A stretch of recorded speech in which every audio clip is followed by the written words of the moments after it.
হিমালয়।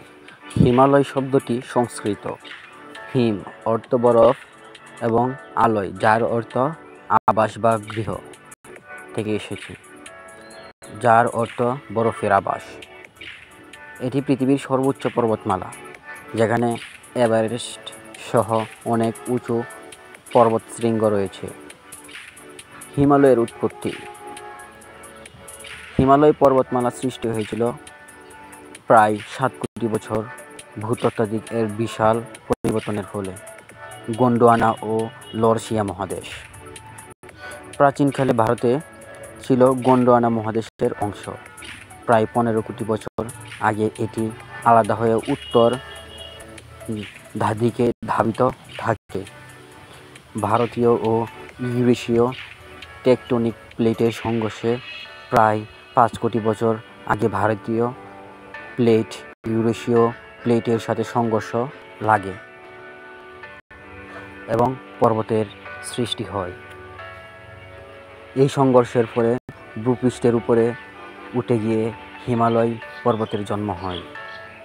এটি এখনও প্রতি বছর প্রায় 500 মিমি করে বাড়ে।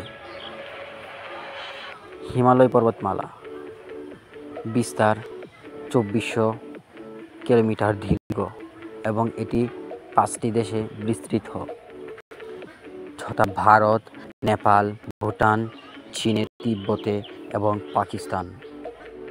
মাউন্ট এভারেস্ট 8848 মিটার উঁচু, পৃথিবীর সর্বোচ্চ শৃঙ্গ, নেপালের তিব্বতের সীমান্তে অবস্থিত।